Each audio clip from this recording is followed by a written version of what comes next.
ప్రభు యేసుక్రీస్తు నామములో ప్రత్యేకమైన నా వందనాలు. మరి మందిరము కట్టబడటానికి మరి ఎంత ప్రయాసపడ్డామో మీ అందరికీ కూడా తెలుసు.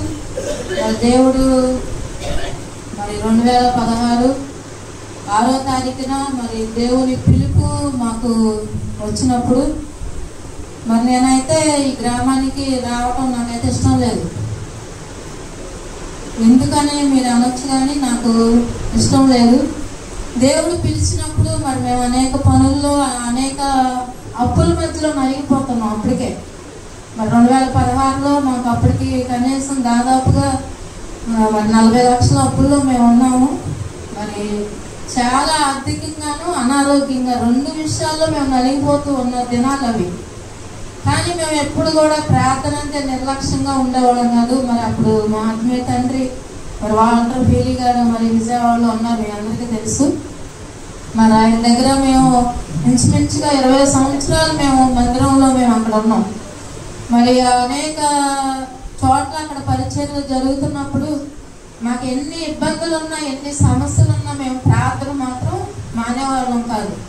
ఎక్కడ ప్రార్థన అంటే అక్కడికి సాయంత్రం బిడ్డలిద్దరిని తీసుకొని, మాకు ఇచ్చిన 2 కుమార్తెలు తీసుకొని మేము ఆ బండి మీదే నలుగురు కూడా పరిచర్యకి వెళ్ళేవాళ్ళం.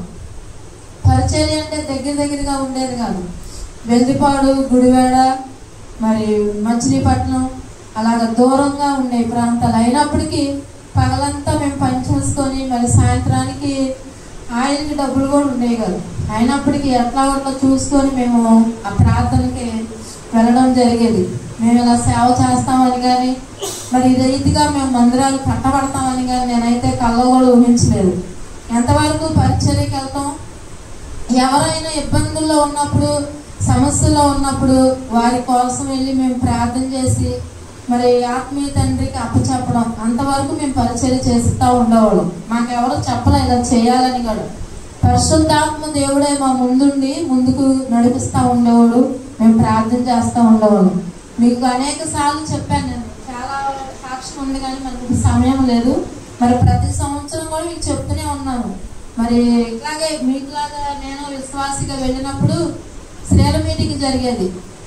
2 గంటల నుంచి 4 గంటల వరకు శ్రేల మీటింగ్లో ఒక్కొక్కసారి వెళ్ళేదాన్ని, ఒక్కొక్కసారి ఎందుకు వెళ్ళేదాన్ని కాదంటే ప్రార్థన చేయమంటారేమో, పాటలు పాడమంటారేమో అని భయం వేసి చివరిలో వెళ్ళేదాన్ని. ఎందుకంటే నాకు రాదు కాబట్టి. ప్రార్థన చేయడం అంటే నాకు మహాభయం. అసలు ఇలా నిలబడతాం అంటే నాకు అసలు సత్య సిక్కు, అసలు మాట్లాడటం కూడా నాకు రాదు సరిగా. అలాగే పాటలు పాడమని ప్రార్థన చేయమంటారని చెప్పి ప్రార్థన అంతా అయిపోయిన తర్వాత చివరిలో 3ంటికి వాక్యం మొదలు పెడతారు. ఆ 3 గంటల వాక్యానికి వెళ్ళేదాన్ని, కరెక్ట్గా వాక్యం టయానికి వెళ్ళేదాన్ని. ఒకరోజు మా ఆత్మీయ తండ్రి ఇలాగే వాక్యం చెప్తున్నాడు, నువ్వు వస్తున్నావు వెళ్తున్నావు దేనికి ప్రయోజనం? నీకుందా ప్రయోజనం? నీ కుటుంబానికి ఉందా, లేకపోతే నీ ఇరుగు పొరుగు వారికి ఉందా ప్రయోజనం? దేనికి? చెమ్ము నీళ్ళలో పడి చచ్చిపోవాలి.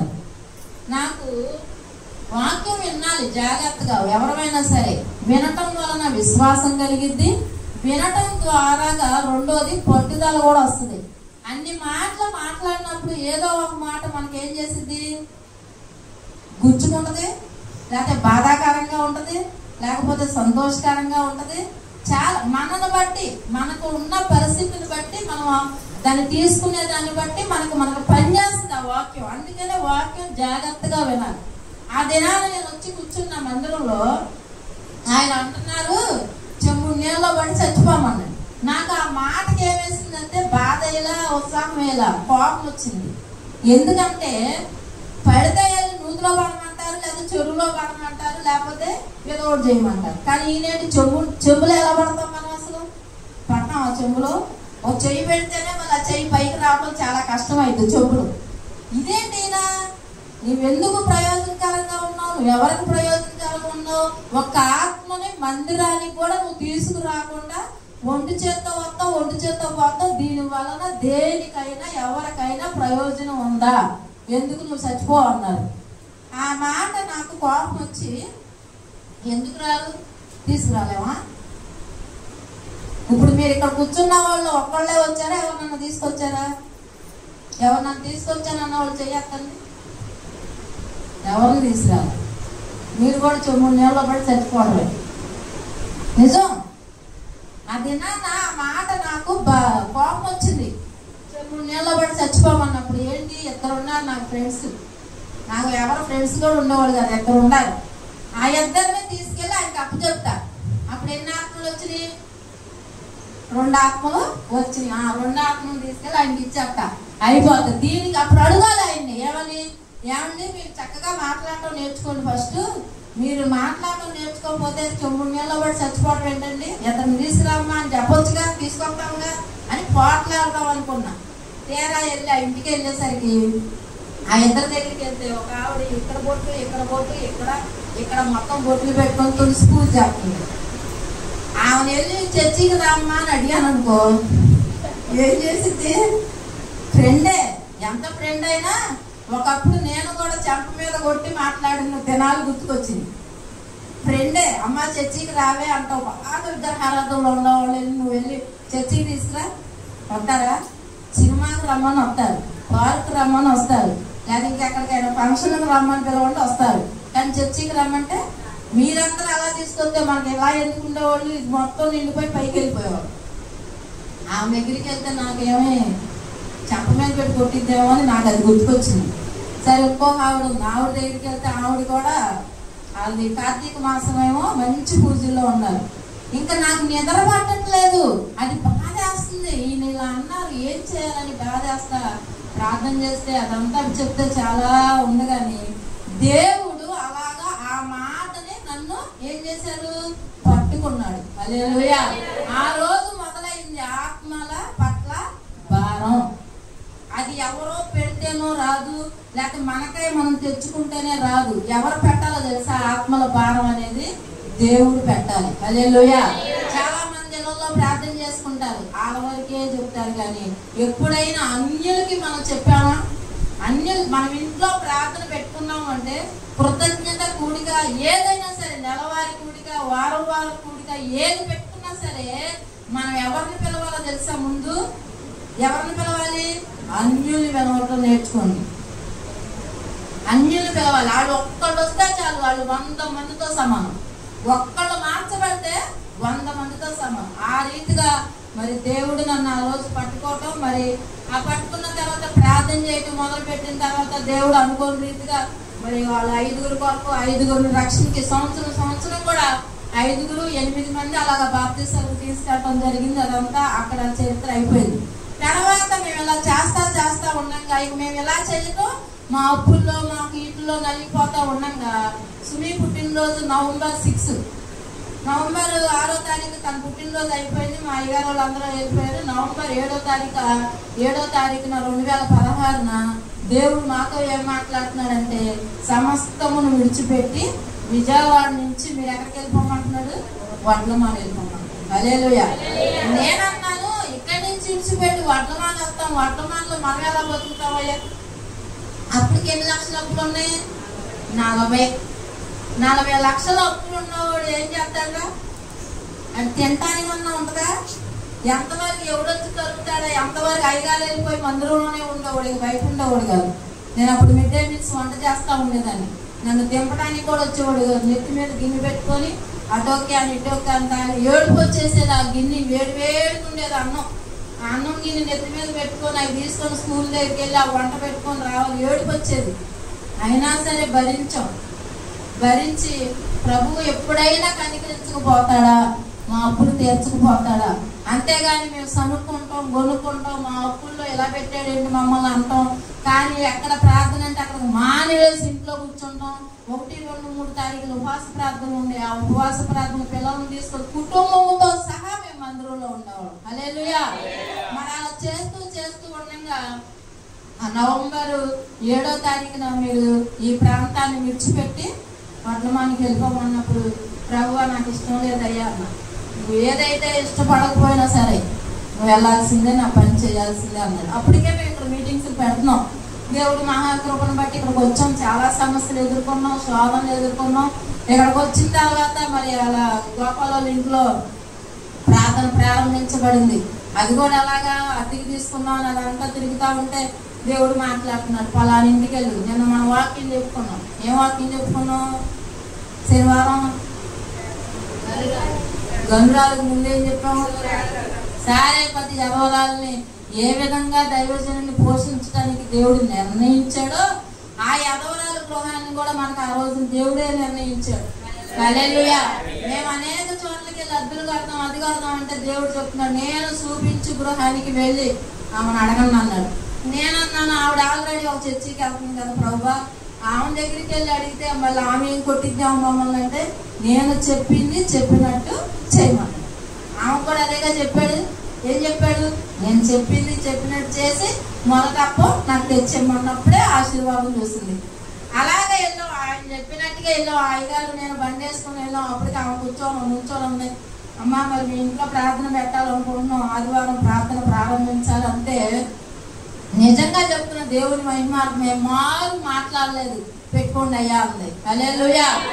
వేరే చర్చికి వెళ్ళేవాళ్ళు మన ఇంట్లో ప్రార్థన పెడతామంటే ఒప్పుకుంటామా? మనం అంతా ఒప్పుకుంటామా? ఒప్పుకోం. కానీ దేవుడు నిర్ణయించాడు కాబట్టి ఆవిడ మారు మాట్లాడకుండా అక్కడ పెట్టడం జరిగింది. అక్కడ 3 ఏళ్ళు పెట్టిన తర్వాత ఈ స్థలం కొన్న తర్వాత ఇక్కడ మందిరం స్టార్ట్ చేయాలంటే డబ్బులు రూపాయి లేదు. ఎలాగా చాలా మంది ఏమో ఇంట్లోకి అయితే మేము రామయ్యా, అదే మందిరం అయితే మేము వస్తామయ్యా అని. మరి ఆశ చనిపోయింది. వాళ్ళ అమ్మగారు అసలు అయ్యగారి దగ్గరికి వచ్చి, అయ్యా నువ్వు మందిరం కట్టాలయ్యా, నువ్వు మందిరం కడితేనే నేను మందిరంలో నేను చేపలు వేయాలి, నువ్వు మొదలుపెట్టు దేవుడు చేస్తాడని. మరి ఆ బిడ్డ ద్వారాగా దేవుడు పలికిచ్చాడేమో నాకు తెలియదు. కానీ ఆ బిడ్డ వచ్చి చెప్పినప్పుడు ఇంక మాకు పట్టుదల వచ్చి మరి 3 రోజులు మేము ఉపాస ప్రార్థన ఆగిపల్లిలో మేము అద్దెకున్న ఇంట్లోనే మేము పెట్టుకున్నాం. 3 రోజులు పెట్టినప్పుడు వీళ్ళు రేకుల షెడ్, లేకపోతే ఒకళ్ళు వచ్చాము కత్తిరిపాక వేయాలంటున్నారు, ఒకళ్ళు వచ్చాము ఏదో అని చెప్తున్నారు. నేను చెప్పాను, నువ్వు పిలిచిన దేవుడు నమ్మదగిన దేవుడు. నువ్వు ఎవరికి చూపించాలి దర్శనం? మాకు, అయ్యగారికి కానీ లేకపోతే నాకు కానీ, మా ఇద్దరిలో ఎవరికి చూపించినా అది నిజమని నమ్మి మేము ప్రారంభిస్తామని ఆ 3 దినాలు అక్కడ ప్రార్థన స్టార్ట్ చేసాం. ఎంత బాధల్లోనే నేనేం చేశానంటే, నాకు ఎప్పటి నుంచో బంగారం గాజు చేయించుకోవాలని ఆశ, నిజంగా చేయించుకోవాలని అప్పుడు దాచుకుంటా 40,000 రూపాయలు దాచా. అన్ని సమస్యలు అన్ని అప్పుల్లో ఉన్న 40,000 రూపాయలు దాచా నేను, అయ్యగారికి తెలియకుండా దాచి బీరువాలో పెట్టాను. మరి ప్రార్థన చేస్తున్నాం, ప్రభువా నువ్వు సహాయం చేయయా అని. మరి ప్రభువా సహాయం చేయప్పుడు ఫస్ట్ మన దగ్గర ఉన్న మూట ఇప్పాలిగా. ఆ మూట ఇప్పకుండా ప్రభువా సహాయం చేయంటే దేవుడు ఏమంటాడు? చెప్పమే పెట్టుకుంటే ముందు నీవు బీరువాలో ఉన్న డబ్బులు నీవే బయట అన్నాడు. అప్పుడు గబ్బా వెళ్ళి అయ్యగారికి తెలియదు, అయ్యగారు స్టన్ అయిపోయాడు. అలాగా ఇంత బాధల్లో తిండి లేనప్పుడు కూడా నువ్వు డబ్బులు బయట పెట్టలేదు, ఇప్పుడు 40,000 తెచ్చి నాకు ఇచ్చావు, ఎవరిచ్చారు? ఎవరో ఇవ్వలేదు, నాయి డబ్బులు.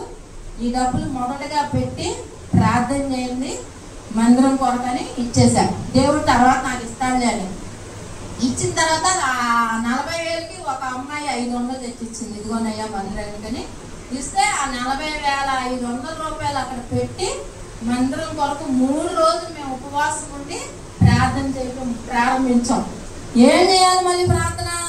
కత్తిరిపాక, రేకుల షెడ్డ, స్లాబా, ఏం చేయాలి అని మళ్ళీ ప్రారంభిస్తున్నాం. ఒక ఆయన వచ్చి కత్తిరిపాక కనపడుతుంది అన్నాడు, ఒక ఆమె వచ్చేమో రేకుల షెడ్ కనపడుతుంది అన్నాడు.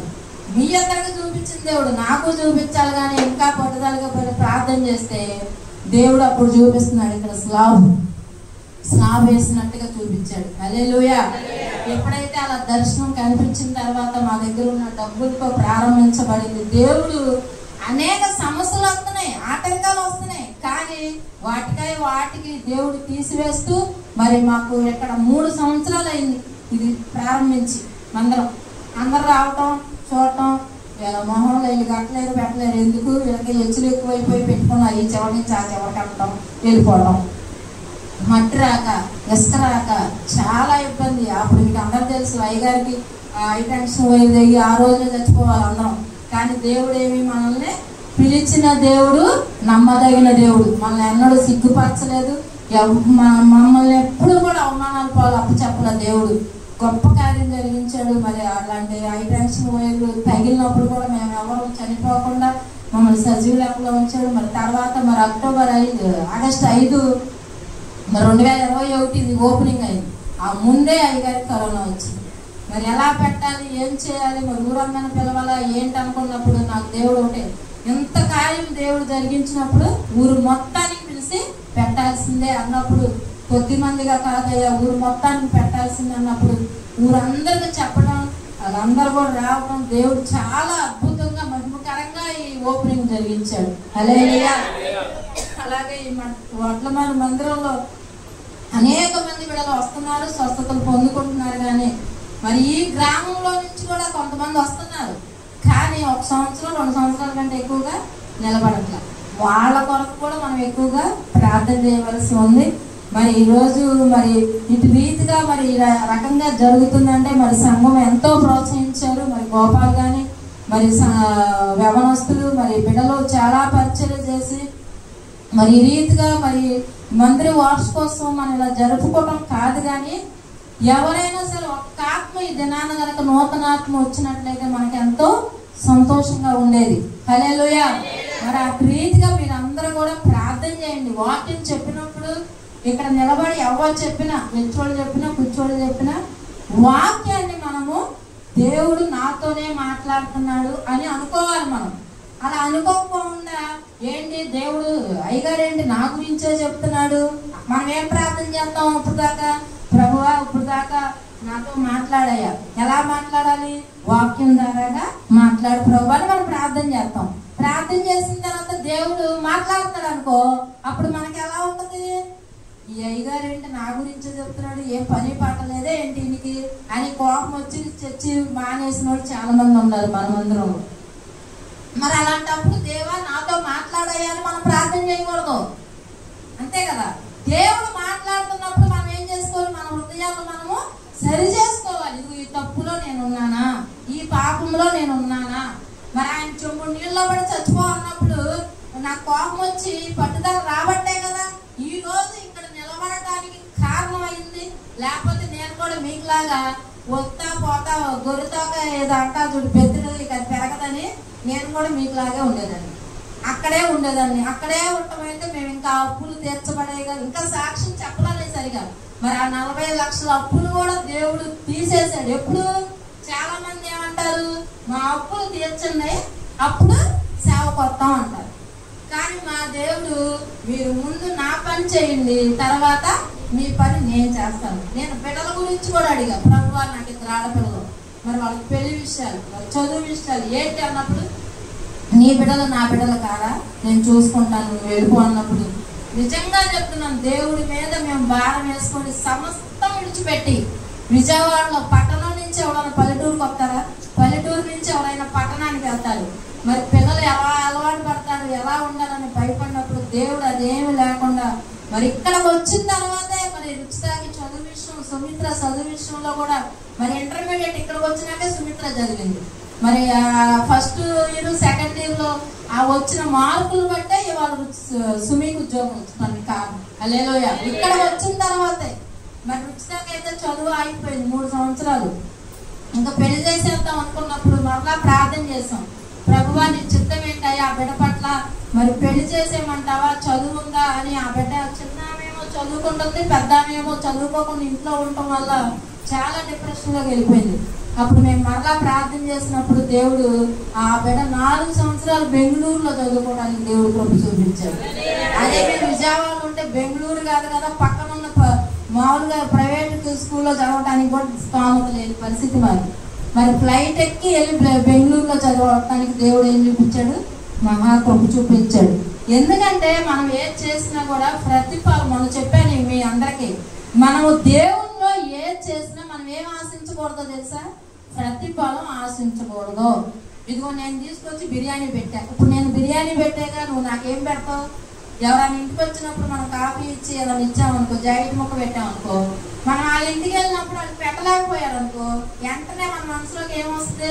ఈవిడ మా ఇంటికి వస్తే కాఫీ ఇచ్చాను, టీ ఇచ్చాను, జాకెట్ ముక్క ఇచ్చాను, అరటిపళ్ళు ఇచ్చాను, కానీ ఈవిడ నాకు కనీసం అరటిపళ్ళు కూడా చేతిలో పెట్టలేదు. అంటే మనం ఏం ఆశిస్తున్నామంటే ప్రతిఫలం ఆశిస్తున్నాము. మనం ప్రతిఫలం ఆశించకుండా దేవునిలో కనుక చేస్తే మనకి ఏది కావాలనేది ఎవరికి తెలుసా? హల్లెలూయా, హల్లెలూయా. మనం అడగక ముందే, నేను చెప్తున్నాను మేమైతే అడగల. బెంగళూరులో చదివిపోయా, నేను కూడా ఫ్లైట్ ఎక్కా, నేను ట్రైన్ ఎక్కడమే నాకు రాదు, చేత కాదు. అయ్యగారు నన్ను ఉచితంగా పంపించాడు. ఎక్కడికే బెంగళూరు, కలకత్తా అవన్నీ తిరిగి వచ్చాం. నాకు పక్క సంతికి వెళ్ళడానికి ఆయన లేకుండా నేను వెళ్ళను, అసలు ఎక్కడికి వెళ్ళను. నిజంగా చదువుతున్నాను, మీరు నమ్మంటే నమ్మకపోండి. అయ్యగారు బండి ఎక్కించుకొని తీసుకొస్తే తప్పితే నేను బస్సు ఎక్కి ఏ ఊరు కూడా వెళ్ళింది లేదు ఇంతవరకు కూడా. పక్క ఊరికి కూడా నేను వెళ్ళాలి అసలు. కనీసం ఇక్కడి నుంచి విజయవాడ వెళ్ళాలని ఆయన కోసం చూస్తారా, అయ్యా ఎట్లా కూడా తీసుకెళ్ళి అయ్యా అని చూస్తాను.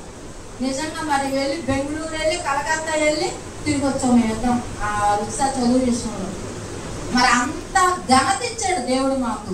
హల్లెలూయా. దేవుడు చెప్తున్నాడు, అతడు నన్ను ప్రేమించుతున్నాడు కనుక నేను అతన్ని తప్పించేదను, అతడు నన్ను ఘనపరుస్తున్నాడు కనుక నేను అతన్ని ఘనపరచేదను అన్నాడు. హల్లెలూయా.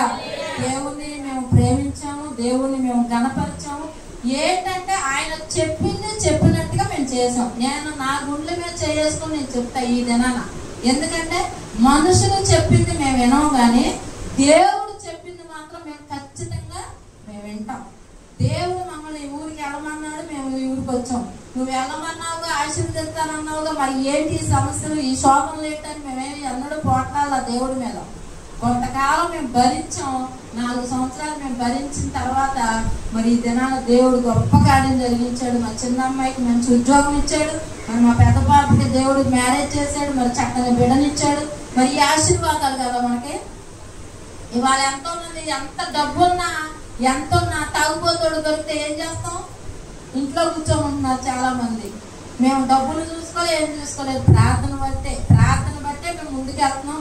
మరి దేవుడు అంటే ఆశీర్వాదాలు ఇచ్చాడు. మరి ఇక్కడ ఈ మందిరము కట్టబడటం ద్వారాగా మరి మీ అందరికి ఎలా ఉందో నాకైతే తెలియదు, కానీ నాకైతే దేవుడు చాలా గొప్ప సంతోషం. హల్లెలూయా. ఇక్కడ ఈ ప్రాంతంలో ఈ నడిపొట్లో ఇక్కడ మందిరాన్ని దేవుడు ఇచ్చాడంటే మరి చాలా మంది ఆపాలని ప్రయత్నం చేశారు. నిజం చెప్పాలంటే ఆపాలి. స్లాబ్ రోజున కానీ, కట్టేటప్పుడు కానీ, శంకుస్థాపన రోజున కానీ చాలా ఆటంకాలు వచ్చినాయి. కానీ దేవుడు చెప్పాడు, ఆ రోజున నేను ప్రార్థన చేసినప్పుడు ఈ మందిరానికి ఏ పేరు పెట్టాలని ప్రార్థన చేసినప్పుడు కూడా అది బెతస్తా అనబడిద్దని దేవుని యొక్క స్వరంతో మాట్లాడాడు దేవుడు. హల్లెలూయా. అలాగే నిజం చెప్తున్నా, ఎలాంటి వ్యాధి కలిగిన వాళ్ళైనా సరే మన మందిరానికి వచ్చారంటే మీరు చాలా చూశారు, స్వస్థత పడే వెళ్తారు వాళ్ళు. హల్లెలూయా. అలాంటి కార్యక్రమాలు, అలాంటి కార్యాలు దేవుడు ఎన్నో చేశాడు కనుక మరి 4 సంవత్సరాలు కూడా మరి ఆయన రెక్కల కింద మనం కాపాడి మరి 5వ సంవత్సరంలో మనం అందరం అడుగు పెట్టాం. ఇది ఒక్కల ప్రయాస కాదు, మరి సంఘంగా మీరు కూడా ఎంతో ప్రయాసపడుతున్నారు, మరి ఎంతో మాకు సహకరిస్తున్నారు. మరి ఈ గ్రామంలో ఈ చుట్టుపక్కల కూడా ఎంతో సహకరించకపోతే మనం ఎక్కడైతే నిలబడలేము, కానీ అట్టి కృప మరి దేవుడే మీ అందరికి ఇస్తున్నాడని నమ్ముచు ఈ కొద్ది సాక్ష్యం దేవుడు దీవించిన కనుక.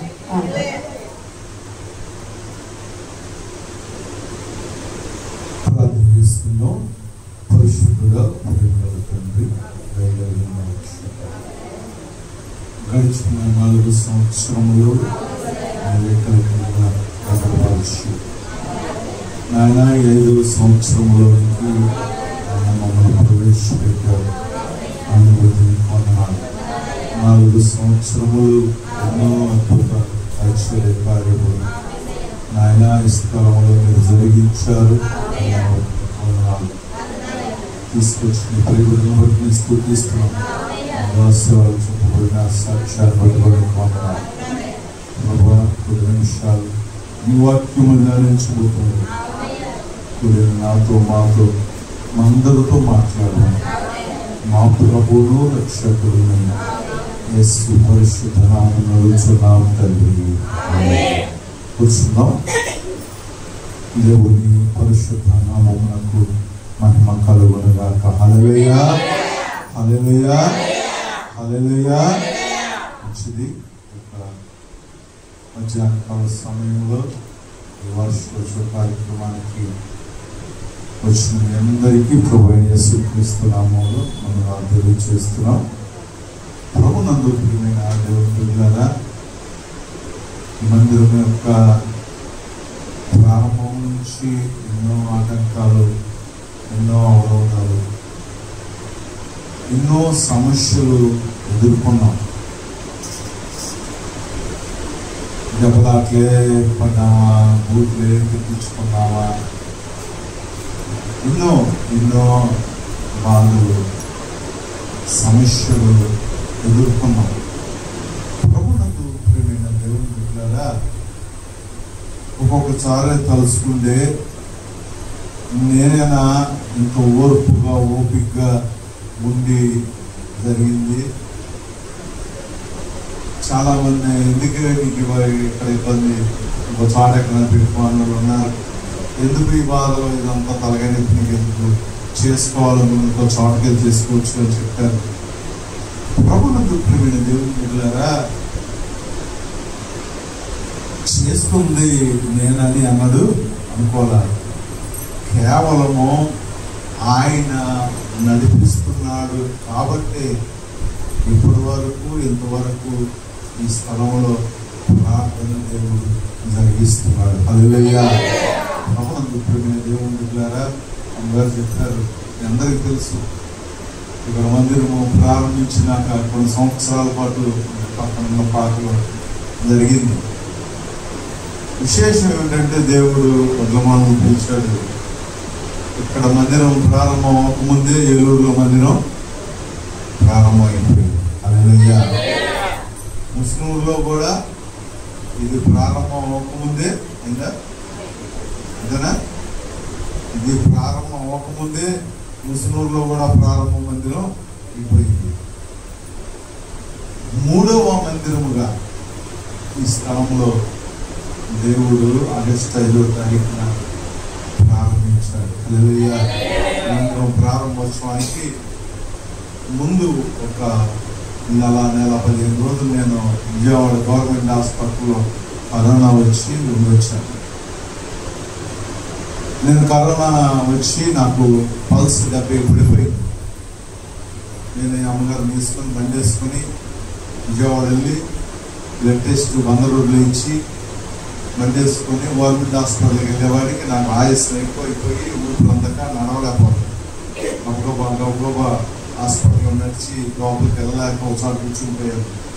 అమ్మగారు డాక్టర్లు తీసుకొచ్చారు. గబగబాలను తీసుకెళ్ళి ఆక్సిజన్ పెట్టి నా పల్స్ చెక్ చేశారు. నాకు 70 ఉంది పల్స్. కరోనా పాజిటివ్ అని వచ్చింది. పిల్లరా నన్ను చూసి పైన జాయిన్ చేశారు ఐసీయూలో, ఎమర్జెన్సీలో. నాకు అలా ముందు ఎంతోమంది చచ్చిపోయారు. నడుస్తా బాత్రూమ్కి వెళ్ళి ఒక్క నడిచి డాములు పడ్డారు, చచ్చిపోయారు. జాయిన్ చేసిన వాళ్ళు నా పక్కన ఎంతోమంది చచ్చిపోయారు. కానీ దేవుడు నాకు కూడా అనేక ఆటంకాలు, అప్పుడు నేను భోజనం చేసి దాదాపు 2-3 నెలలు నోరంతా పొక్కుపోయి హైదరాబాద్ వచ్చేసి చాలా ఇబ్బంది పడ్డాను. అప్పుడు ప్రార్థన చేసినప్పుడు వెళ్ళమన్నాము, మందిరం కట్టమన్నాము. ఏదో కట్టాము, ఓపెనింగ్ టయానికి నేను ఉండకుండా లేకపోతానా? ఉదయమంటారు మందిరం మొదలు కట్టారు, చూసావా చచ్చిపోయాడు అని అంటారు. నేను అమ్మానికి అవమానం తను అని ప్రార్థన చేసినప్పుడు దేవుడు మంచి ఆరోగ్యం ఇచ్చాడు. హల్లెలూయా. మందిరం ప్రారంభించే 5వ తారీఖుకి నాకు అసలు ఆరోగ్యం ఏమీ బాగోలే. నేను ఇంటికి వచ్చాను, వచ్చి అమ్మగారితో చెప్పా, ముందు మందిరము ప్రారంభించేయాలి. నాకు కొద్ది కంగారుగా ఉంది. మందిరం ప్రారంభించాలంటే కొద్దిగా ఆగుదాం ఏదైనా ఉంటుంది. నీరసం దగ్గర ఓపిక వచ్చినారు కొందరు పెట్టేసేయాలి, ఓపెనింగ్ పెట్టేయాల్సింది. మా ఆత్మీయ తండ్రి గారు అయ్యారు, వాళ్ళకి వీళ్ళయ్య గారి దగ్గరికి వెళ్ళి చెప్పాను, అయ్యారు ఇలా పరిస్థితి ఓపెన్ చేయాలంటే అయ్యా కరోనా చాలా ఎక్కువగా పిలిస్తే నేను రాలేను, ఇప్పుడు పరిస్థితి బాగోలేదు కదా అని అన్నారు. అయ్యారు అంటే లేదు అయ్యారు, కొద్దిమంది వస్తారు, మీరే వచ్చి ఓపెన్ చేయాలి, మీరే తప్పక రావాలని అయ్యారు మధ్యలో ఒప్పించుకొని ఆగస్టు 5వ తారీఖున ఇంట్లో ప్రారంభించాం. అప్పుడు ఇప్పుడు దేవుడి బిడ్డలారా, కొద్దిమందితోనే మందిరము ప్రారంభించాము. దేవుడు 4-5 సంవత్సరాలుగా మందిరాన్ని దీవించాడు. హల్లెలూయా. అప్పుడు నాకు దేవుడి బిడ్డలారా, జనసంఖ్యను ఎన్నడూ చూస్తాం. చెప్తాను, జనసంఖ్యను ఎంతమంది వస్తున్నారు, జనం బాగా వస్తున్నారా నేను చూసుకుని, కానీ నేను చూసుకునేది ఏంటంటే కుటుంబాలుగా రక్షణ పొందుతున్నారా లేదా. హల్లెలూయా. కుటుంబాలుగా రక్షణ పొందుతున్నారు. మన దగ్గరికి వచ్చే వాళ్ళందరూ అన్యులే. అన్య కుటుంబాల నుంచి, అనేక వ్యాధుల నుంచి, దురాత్మ నుంచి, అనేకమైన బలహీనత నుంచి వచ్చి ఈ మందిరంలో విడుదల పొందుతున్న వారు, ఇక్కడ కూర్చున్న వారు అనేక మంది ఉన్నారు. హల్లెలూయా. అవునందు ప్రియమైన దేవుని బిడ్డలారా, మరి అదే రీతిగా దేవుడు మందిరాన్ని ప్రారంభించి 4 సంవత్సరంలో నడిపించి 5వ సంవత్సరంలో కూడా నడిపించాడు. మరి మరొక ప్రాంతం హనుమాన్ జంక్షన్లో కూడా మరి పరిచర్య ఆదివారం ఆరాధన ప్రారంభించడానికి దేవుడు ఈ సంవత్సరం ప్రభు చూపాడు. హల్లెలూయా. అక్కడ కూడా మా యొక్క ఆలోచన కాదు, కానీ దేవుడు నాకు దర్శనం చూపించాడు. గురువారం పూట జగదీశ్వరులో పరిచర్య జరిగేటప్పుడు ఆదివారం ఆరాధన ప్రారంభించినట్లు, మందిరం కట్టబడినట్లు, పెద్ద మందిరం కట్టబడినట్లు, మరి అనేక గదులు కూడా దేవుడు చూపించినప్పుడు నేను అందరికీ చెప్పాను, మా ఇలా చూపిస్తున్నాడు మరి అంటే చూద్దామయ్యా ఇప్పుడు వెతుకుతున్నాను కదా.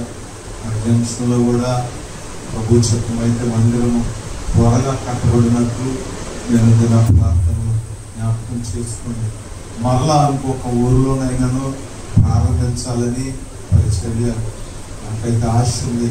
అదేవిధంగా ప్రార్థన చేస్తున్నాము, దేవుడు మార్గాలు తెరవాలి. హల్లెలూయా.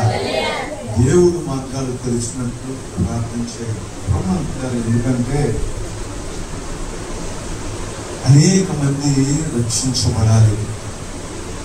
కట్టబడిన వారు, పాపములో శాపములో నశించిపోతున్న వారు రక్షించబడాలని ప్రయాసపడుతున్నాము.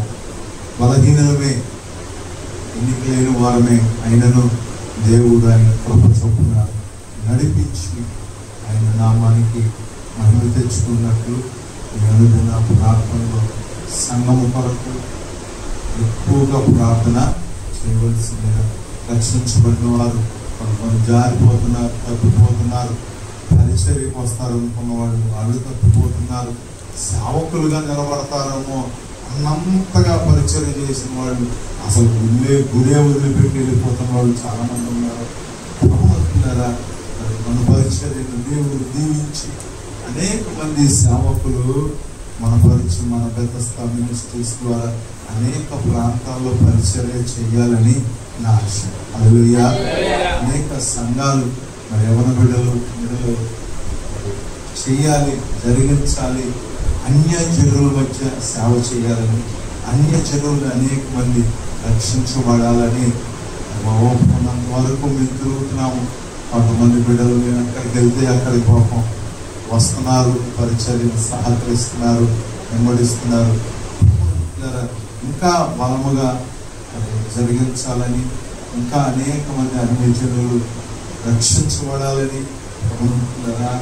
వారు దేవునిలో నమ్మకమైన పాత్రలుగా వాడబడాలని ప్రార్థన చేస్తున్నాం. చిన్న మందగా, చిన్న సంఘముగా ప్రారంభించబడిన పరిచర్యను దేవుడే ఆయన కృప చొప్పున ఆయనే మా చేయి పట్టి మిమ్మల్ని మాకు సహకారులుగా ఇచ్చి మరి సంఘం నుండి తీసుకెళ్తున్నారు. హల్లెలూయా. కనుక ఇది ఏదో ఒక్కరిది అని అనుకోవద్దు. ఇది ఎవరిది? ఎటు చెప్పండి. ఒక ఆమె ఉందంట, ఒక ఆమె పరిచర్య చేస్తుంటే అయ్యగారు ఏమన్నా చర్చికి రాసిస్తా అన్నాడే అంటే ఎప్పుడు చూసినా గుడి గుడి పేపర్ అంటారు. పని చేసుకోవాలి కదా, పని చేసుకుంటే వాళ్ళకంటే అదే పని కాబట్టి వాళ్ళ పని వాళ్ళు చేసుకుంటారు. ఎందుకో గుడి గుడి అని తిరుగుతాం. మీ అందరం మానేసినప్పుడు నువ్వు కూడా మానేసి కూర్చోవచ్చుగా. మీ అందరం మానేసి పనులకి వెళ్తుంటే నువ్వు కూడా పనులకి వెళ్ళొచ్చుగా. గుణాందంగా ఆవలే అందరూ ఒక రకమైన మనసు కలిగి ఉండరు. అనేక రకాలైన మనస్సులు కలిగి ఉంటారు. మేము ఏది చేసినా మాది అని మేము అన్నాడు అనుకోరా. మాది చచ్చి మాది మాది కాదు, నాది. ఇది సమస్త జనులకు ప్రార్థన మందిరం. హల్లెలూయా. ఈ మందిరం ఎప్పుడు తెరిచే ఉంటుంది తెలుసా మీ అందరికీ? నైట్ కూడా తాళం వేయట్లేదు, తెలిసి ఉంచు. ఎవరైనా ఎప్పుడైనా వచ్చి తాళం తీసుకుని లోపలికి వచ్చి ప్రార్థన చేసుకోవచ్చు. పడుకుంటారు కాదు, ప్రార్థన చేసుకుంటారు. ప్రభుత్వ దేవుడు ఎందుకంటే అదే మన ఇంటి తాళం పెట్టేస్తామా? అయ్యా మా ఇంటి తాళం అక్కడ ఉంటుంది, మీరు ఎప్పుడు కావాలంటే అప్పుడు వెళ్ళి మా ఇంట్లోకి వెళ్ళి తీసుకొని దాన్ని చూసుకొని కాసేపు కూర్చుంటారు, పడుకుంటారు, ఫ్యాన్ వేసుకొని చేసుకుంటామా? మందిరము కనుక ఇది సమస్త జీవులకు ప్రార్థనా మందిరం కనుక ఇది మన అందరి మందిరంలో అందరు పరిచర్య, అందరి హస్తాలు, కష్టము, ధనము, ప్రయాస, నిందలు, అవమానాలు అనేకమైనవి మందిరంలో ఉన్నాయి. మందిరం వార్షికోత్సవం అంటే నాకు ఎన్ని 2 రోజుల ముందు నుంచి గుర్తొచ్చేస్తా ఉంటాయి. 3 సంవత్సరాలు ఎన్ని బాధలు పడ్డాము, ఆ 3 ఏళ్ళు అసలు ఎంత కష్టపడ్డాము, ఎంతమంది మందిరం కట్టబడాలని కన్నీరు కార్చారు, ప్రార్థన చేశారు, పరిచర్య చేశారు, కష్టపడ్డారు. నిద్రాహారాలు మానేసి పనులు కూడా మానుకొని మందిరం కొరకు ఇక్కడ కాచుకుని జనాలు అనేక మంది ఉన్నారు. ఇక్కడ ప్రముఖులారా, మనుష్యులు చేసిన మేలు మర్చిపోతారు కానీ దేవునికి చేసిన పరిచర్య ఎన్నడూ నిష్ఫలితము కానేరదు. హల్లెలూయా. దేవుడికి చేసింది ఎన్నడూ వ్యర్థంగా కాదు. మనుషులు చేసింది గుర్తుంచుకోవచ్చు, మర్చిపోవచ్చు, కానీ ప్రభువు చేసింది మాత్రం ఎన్నడూ మర్చిపోలేము. బాగా గుర్తు, నరసమ్మ అభిగాడిని అనుకుంటా వేసుకొని ఉంది, వేసుకొని చనిపెట్టారు. రేపు 1 గంటల పోసారు. పక్క బాత్రూమ్ పక్క ఉన్నారా? భర్తలు కూడా ఉన్నారు. బాత్రూమ్ పక్క పక్క స్థలం వైపు కింద బాత్రూమ్ రాత్రి 1 గంట దాకా నాకు రామసూరు అనిపించింది. వద్దులే మరి పోసుకుందామంటే ఆడేమో పవనం లేదా గారి కలవదు, పోయిపోతే ఈ భీములక రేపు కలవ పోయాల్సిందంటే నైట్ 1 గంట దాకా పోసారు. ఇక్కడైతే యేసు మాత్రం పెద్ద చెట్టు మానడు వచ్చేసింది. 2 రోజుల పాటు ఉండేదాన్ని మొత్తం శుభ్రంగా యేసు లారీకంతా తీసేసి ఈ భీములు కట్టాడు. ఈ భీములు కింద భీములే కాంక్రీట్ రోడ్డు పోసారు, 2వ భీము మనోళ్ళే పోసారు. ఈ పిల్లర్లు 19 పిల్లర్లు మన సంఘస్థులే. మేస్త్రి అన్నాడు, అయ్యారు పోతే పోయిన ఒక 20 ఏళ్ళు పెడితే పోసేస్తారు అయ్యారు. లేదయ్యా మా సంఘస్థులు పోతారంటే మేస్త్రి అన్నాడు, సీను అయ్యారు ఇది ఏ ఎత్తులో ఎత్తు అనుకుంటాను పోయిటాం. అలా కాదండి, వీళ్ళేం పోతారండి, మీ సంఘం అంటారు, మీరు చూస్తే 15 మంది ఉంటారుగా, నేను 100 మంది ఉన్నారో పోతారనుకున్నా, వీళ్ళేం పోతారండి 10 మంది 12 మంది, మీరు ఎవరిని తీసుకురావద్దు అన్నారు, ఓన్లీ మేస్త్రుల వరకు రమ్మన్నారు అన్నారు. 3 మేస్త్రులు 4 మేస్త్రులు వచ్చారు. మనోళ్ళే మెల్లకు తిప్పారు, మనోళ్ళే సిమెంట్ కట్టలు వేసారు. అది మధ్యాహ్నం 12 19 పిల్లర్లు పోసేసారు. భోజనానికి కాదు కదా, టీ కూడా దగ్గర అసలు పోయి పోయి పోయి పోయి పోసి అవతల వారేవాడికి ఆ దండం పెట్టేశారు. అమ్మో ఉన్న కొద్ది మంది కానీ మాకు సామాన్యులు కాదు. ఏలూరు నుంచి కూడా వచ్చిపోతారు, మర్చిపోతారండి. నేను మర్చిపోయిన దేవుడు అన్నాడు. 19 పిల్లర్లు 1 గంట 2 భోజనాలు కూడా తెప్పకుండా పోసి తిప్పేశారు. తలపోయారు మీ ఓల్డ్ స్లాబ్ కూడా పోసేస్తారా కదా. హల్లెలూయా. ఇక్కడే కాదు, ఏలూరులో కూడా ఏలూరు మందిరాన్ని 1 వారం రోజులు కట్టేశారు. పగలో రైతులు అక్కడ ఉండిపోయి 1 వారం రోజుల్లో మందిరం మొత్తం పునాది గోడలో రేకులు బిగించేసి ఓపెనింగ్ ఆగస్టు 2వ తారీఖున చేసేసారు. హల్లెలూయా. పండగ గుళ్ళో వెళ్ళిపోవాలనుకున్నారు. మంచి సంఘాన్ని దేవుడు మాకు అనుగ్రహించాడు, మంచి ఆత్మీయ విలువలు ఇచ్చాడు. అందుని బట్టి దేవుడిని స్తుతిస్తున్నాం. అప్పుడప్పుడు గల్లీలు చేస్తూ ఉంటాడు. మన పిల్లలు ఎంత మంచోళ్ళైనా అప్పుడప్పుడు సావాస దోషాలు, బయటికి వెళ్ళినప్పుడు ఎక్కడో చోట అయ్యే ఉండి తగులుతూ ఉంటాయి. మన పిల్లలు ఎలాగో మన సంఘం కూడా అంతే.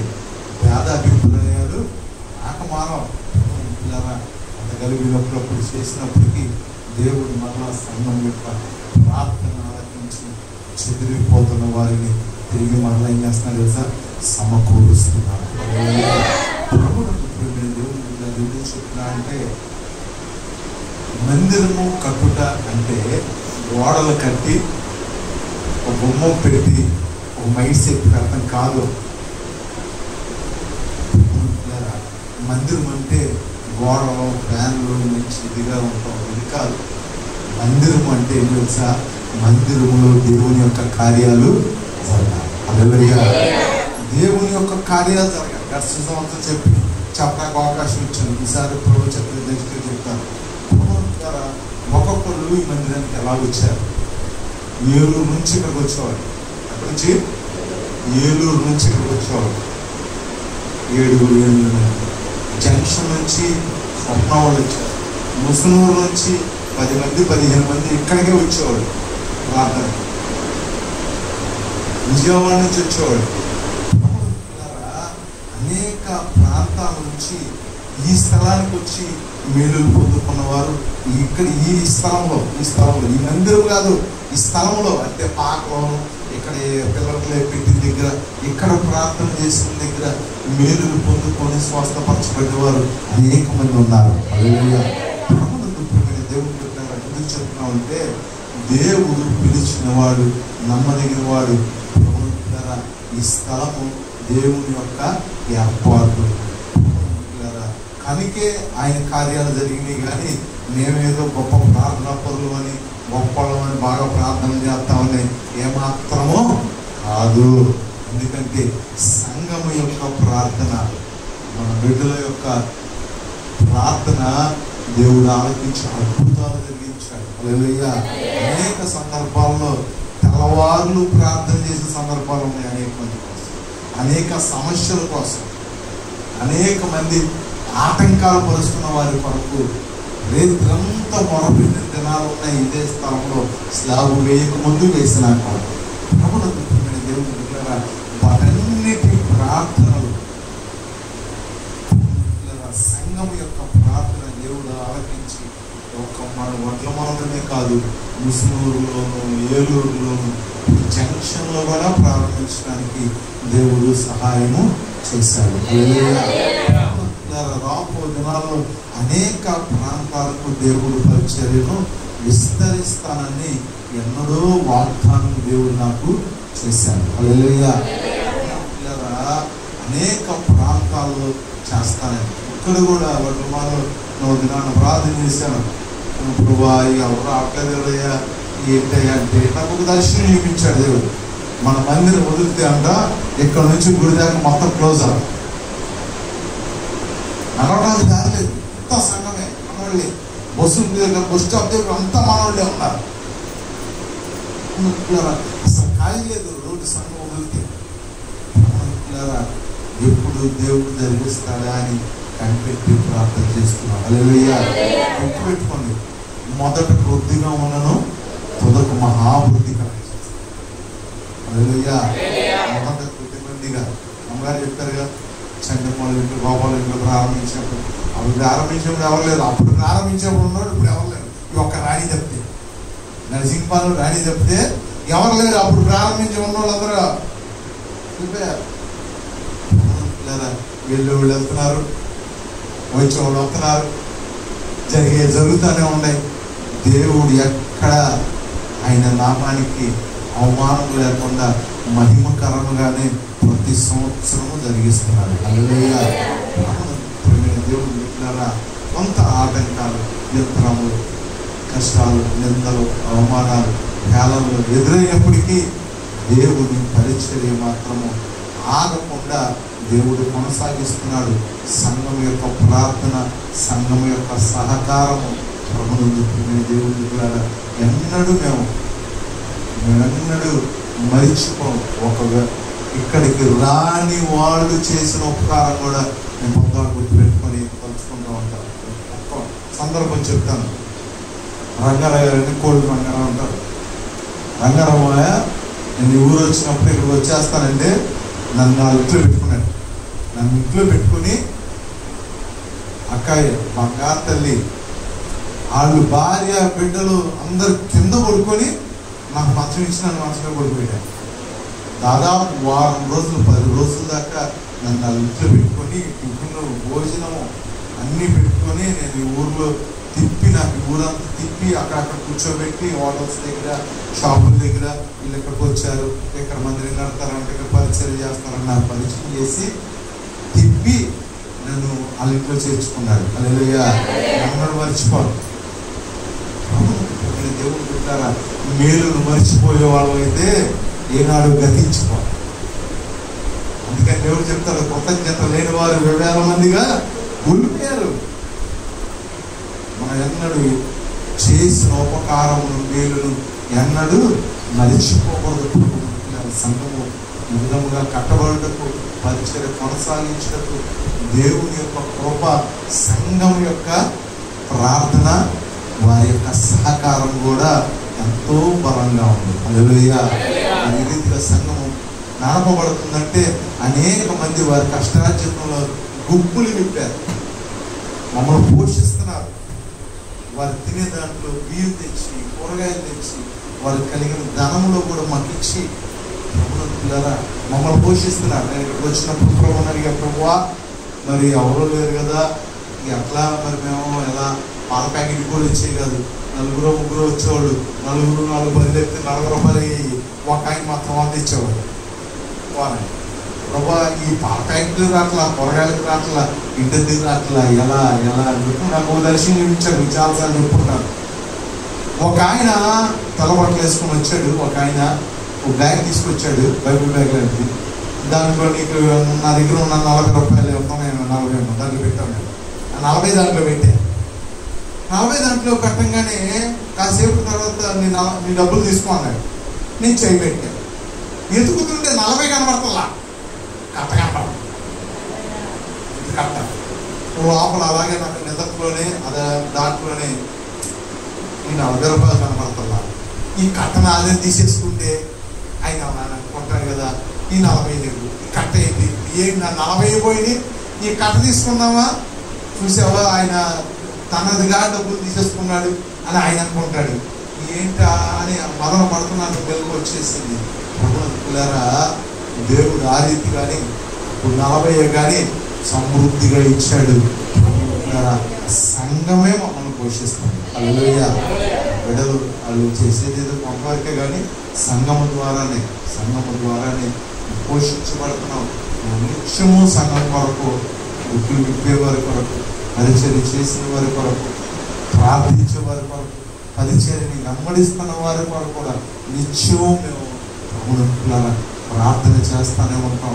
వారి కోసం జ్ఞాపకం చేసుకుంటాం. దేవుడు ఒక్కటి గుర్తు పెట్టుకోండి, పిలిచిన దేవుడు నమ్మదగిన వాడు.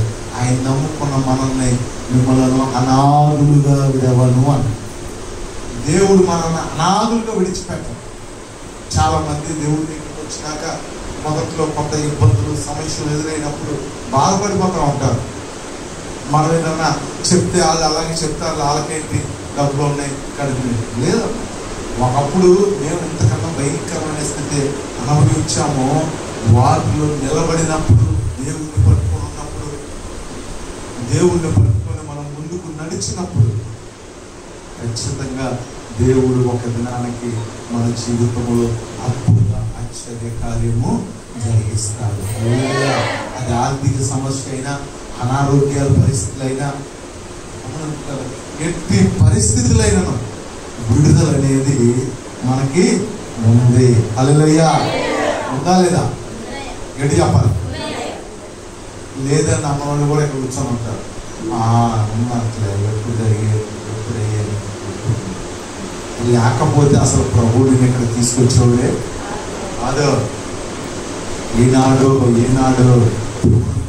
నమ్ముతా దేవుడు పని ఉంది కాబట్టి అనేక అపాయాలు, అనేక మరణ పరిస్థితులు, అనేక అంచుల వరకు వెళ్ళి కూడా బయటకు వచ్చావంటే ఏదో దేవుడి ప్రణాళిక, సంకల్పము మనం చేయవలసింది ఉంది. హల్లెలూయా. బలహీనమే, పాపులమే, పరిశుద్ధులు ఎంత మాత్రం కాదు. పిల్లరా, పాపులను దేవుడు వాడుకోవడానికి ఇష్టపడుతున్నాడు. గొప్ప కార్యములు మన యొక్క బెతెస్దా మినిస్ట్రీస్ ద్వారా దేవుడు అనేక ప్రాంతాల్లో జరిగించాలని ఆశపడుతున్నాను. కాకపోతే నేనే తగినంతగా తిరగలేకపోతున్నాను, మొరపెట్టలేకపోతున్నాను. లేకపోతే ఇంకా దేవుడు ఇంకా కొన్ని ప్రాంతాలు అప్పగించేవాడే. ఆయన చేయటానికి సిద్ధమే, మనమే స్వామి. ఆయన పచ్చి దవడ ఎముక సంసోను చేతిలోకి వెళ్ళినాక 1000 మందిని చంపినాడు. హల్లెలూయా. పచ్చి దవడ చచ్చిపోయి కుళ్ళిపోయి పనికి రాని చచ్చిపోయిన గాడిద ఎండిపోయి కుళ్ళిపోయి ఎగబట్టేస్తున్న దానికి ఎవరైతే పెడతారా? అసలు నమ్మదైనా అది రకమైన వాసన, అసలు పక్కన చూడాలి. అట్లా కుళ్ళిపోయి కంపులు కొట్టి పురుగులు పట్టి దాంట్లో సంసోను చేయి పెట్టి దాని దవడ ఎముక ఒకటి తీసి 1000 మందిని చంపారు. హల్లెలూయా. కుళ్ళిపోయిన మనల్ని, మీరు కాదులే, నన్ను పనికిరా నన్ను ఈ రీతిగా నడుపుతున్నాడంటే ఇక్కడ జ్ఞానం కలిగిన వాళ్ళు, పలుకుబడి కలిగిన వాళ్ళు, చక్రం చెప్పగలిగిన వాళ్ళు గోల్డ్ మంది ఉన్నారు. మరి వాళ్ళు కూడా వచ్చిన చక్రాలు పలుకుబడేది కూడా వాడి కానీ కొన్ని ఆత్మలు రక్షిస్తే బాగు. కాకపోతే ఏంటంటే ఒకటే బాధ, ఏంటి ఇది మంద కాదు. ఎంత మందన్నా లోపల ఎక్కడో చోట ఇది మంద కాదు, ఇది మంద కాదు కదా, ఇది మంద కాదు కదా, మన పేరు చెప్పట్లేదుగా, మన కుర్చీ వేయలేదుగా, అలా మనం ఎంత చేసిన ఇలా బయట ఒక ఇలువ పాడా ఇందులో ఏం చేయాలి? శాస్త్రం మనం ఏం చేయాలి? రోజు దేవుని మెసేజ్ చదివి దండేసి పెద్ద కుర్చీ అక్కడ పైన వేసి కూర్చోబెడతాడు దేవుడు. పెంట కుప్పల మీద నుంచి దీనిలను పైకి లేవనెత్తే దేవుడు. హల్లెలూయా. ఒకప్పుడు గుర్తుందా లేదు? నాకు గుర్తుంది. పడతాక అవ్వలేక నచ్చినట్టు వాళ్ళు కొట్టేవాళ్ళం. మనకి ఎదురు కొట్టేవాళ్ళు లేరు, అది లేదు. మనం కొట్టినంత ఏది చప్పట్లే అక్కడ కనపడేదని కొట్టేవాళ్ళు మనల్ని కలిపి. మరి సౌకర్యాలంతా ఎవరిచ్చారు? దేవుడు ఇచ్చాడు. ఇంకా భవిష్యత్తులో కూడా దేవుడు ఇస్తాడు. నీవైనా నేనైనా మనం ఎవరమైనా దేవుని కొరకు మందిరంలో చేసే పరిచర్య ఎప్పటికైనా మన బిడ్డల తరానికి అది ఆశీర్వాదకరము. అదే అమ్మగారు చెప్పింది కదా, దేవుని పని అందరూ కొనుక్కుంటా ఏ ప్రార్థన, వానల ప్రార్థన, ఏ ప్రార్థన, చలిగి ప్రార్థన, ఏ ప్రార్థన, గాలి లేకుండా ప్రార్థన, ఏ ప్రార్థన, ఒకటెత్తుకున్న ప్రార్థన. ఎప్పుడు దేవుని ప్రార్థన ఎన్నడూ దేవుని పని గొనుగుడు లేకుండా ఏం చేయాలి? ఇష్టముగా పని చేసిన వాడికి జీవితం దొరుకును అని చెప్పారు. ఇంకా మధ్యాహ్నకాల సమయంలో దేవుడే యొక్క పరిచర్యను ప్రారంభించాడు. దేవుడే ఈ స్థలాన్ని ఏర్పాటు చేసుకున్నాడు. దేవుడే కట్టించాడు. కానీ నేను అన్నాడు కట్టామని అన్నాడు ఫీల్ అవ్వలా. నేను అన్నాడు ఇదంతా మేమే చేస్తున్నామని మేము అన్నాడు అనుకోలేదు, అనుకోను కూడా. ఎందుకంటే మేము చేసేది అసలు ఏమీ లేదు. అంత సంఘము, దేవుడు సంఘము, యవన బిడ్డలు ముందే చేస్తున్నారు కాబట్టి ఈ పరిచర్య ముందుకు కొనసాగుతుంది. కానీ ఒక్కడి వల్ల ఒక్కడి చేస్తేనో వెళ్ళి జరిగేది కాదు. మనం ప్రార్థన పెడితే ఇక్కడ నుంచి 100 కిలోమీటర్లైనా దాదాపు 25 మంది 30 మంది వచ్చేవాళ్ళు. 25-30 మంది సంఘంలో తీరు పోకుండా అక్కడికి వచ్చి వాళ్ళ కోసం ప్రార్థన చేసే సందర్భాలు అనేక ప్రాంతాల్లో అనేక అటువంటి గొప్ప ఉద్యోగం, గొప్ప కార్యాలు కూడా ఆ కుటుంబాల్లో చూసే కనుక దీనిని కొనసాగిస్తున్న వాడు దేవుడు సహకరించి నడిపిస్తున్న ఎవరు? సంఘము. హల్లెలూయా. నడిపిస్తున్న సంఘము. పైగా దేవుడు లేదు, చావుకుడు. మీరు బలంగా ఉంటే అయ్యగారు బలంగా ఉంటాయి.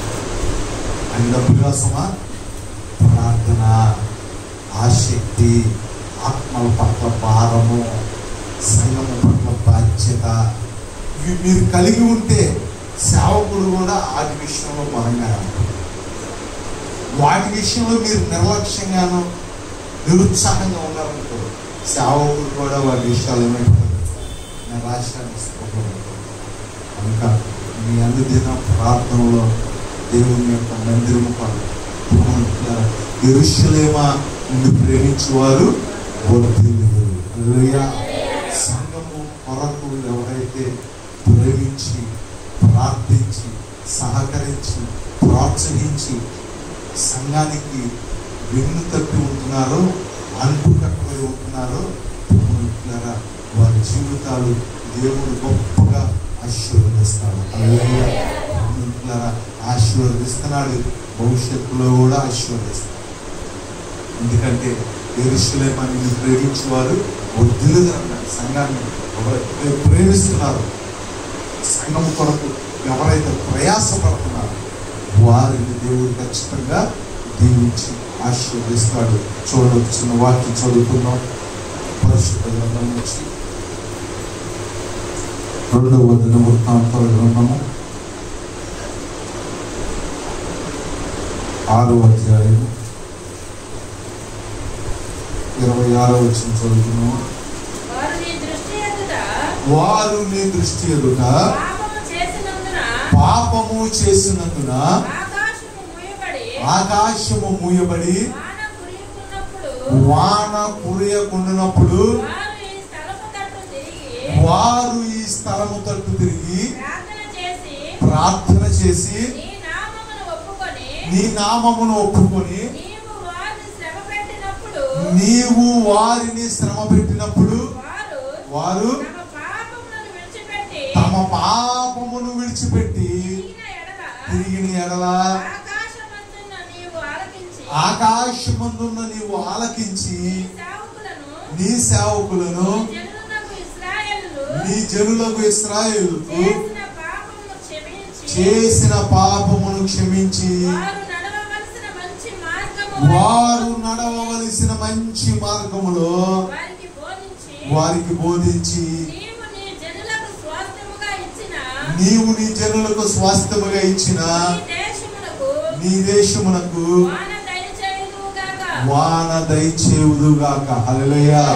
ప్రభువునందు ప్రియమైన దేవుని బిడ్డలారా, దేవుని మందిరములో ఉన్న ఆశీర్వాదాన్ని చెప్తున్నారు. వర్షము ఆశీర్వాదానికి సాదృశ్యంగా ఉన్నది. వర్షము మేలుకు సాదృశ్యము. చూడండి, భూమిని వర్షము తడపకపోతే ఏమన్నా ఏ జీవైనా బ్రతకల్లా? నీరు లేకుండా ఏదైనా బ్రతకల్లా? అసలు నీరు లేకుండా మనం తృప్తి పరచబడగలుగుతామా? నీరు ప్రధానమైనది. ప్రభువునందు ప్రియమైన దేవుని బిడ్డలారా, నీటిని ఆశీర్వాదంగా పోల్చవచ్చు, నీటిని ఆత్మగా కూడా, పరిశుద్ధాత్మగా కూడా పోలుస్తారు. ప్రభువునందు ప్రియమైన దేవుని బిడ్డలారా, ఇక్కడ నీరు, వర్షము ఆశీర్వాదానికి సాదృశ్యంగా ఉంది. ఒకవేళ మన జీవితాల్లో, మన బ్రతుకుల్లో, మన కుటుంబాల్లో ఆశీర్వాదము ఆగిపోయినట్లయితే, శ్రమ, కష్టము, నిందలు, అవమానము, బాధలు, అప్పులు, సమస్యలు మనల్ని ముంచి వేస్తున్నప్పుడు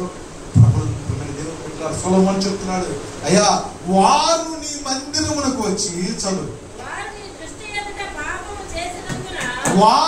దృష్టి ఎదుట పాపము చేసినందున మూయబడి ఉన్నప్పుడు ఏ స్థలం అది? దేవుని మందిరము తట్టు తిరిగి. హల్లెలూయా. మనం ప్రతి వారు బలహీనులే. పాపము చేయక బ్రతుకున్నారు ఎవరో లేరు. ప్రార్థనకు వచ్చే మనం, బాప్తిసం తీసుకున్న మనం పరిశుద్ధుల్లా ఫీల్ అయిపోయి ఎదుటోడిని పాపిలాగా చూడవద్దు దయచేసి.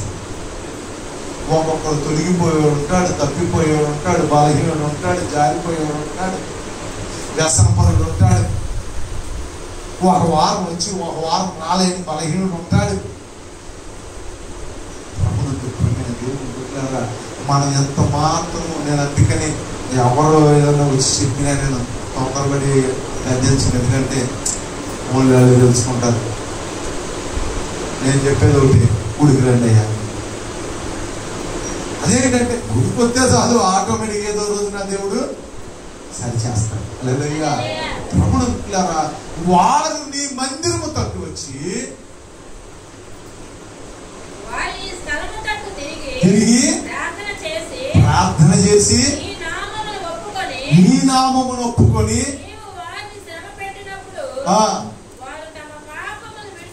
అది ప్రభువులారా, వారు తమ పాపమును విడిచిపెట్టిన ఎడల దేవుడు క్షమించేది.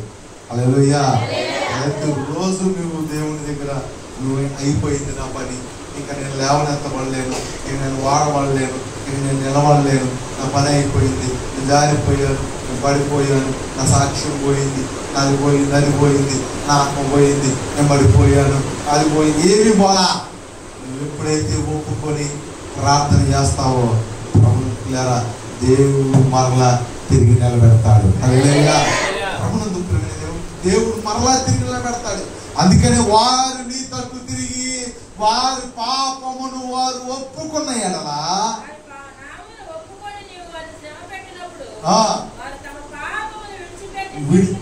తిరిగిన ఎడల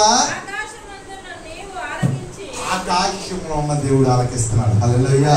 ఇక్కడ చేయబడు ప్రార్థన మనుషుల ఊరేట్లేదు కానీ ఎవరన్నా తెలుసా? దేవుడు. నువ్వు దేవుడి సన్నిధికి వచ్చి నీవైనా నేనైనా దేవుడి సన్నిధిలో మన అపరాధములు ఒప్పుకొని విడిచిపెట్టినట్లయితే చదువు తిరిగిన ఎడల ఆలకించి నీ సేవకులను గుర్తుపెట్టుకో. అయ్యగారు క్షమించక్కర్లేదు, ఓన్లీ మన క్షమించాలా. అర్థమవుతుందా?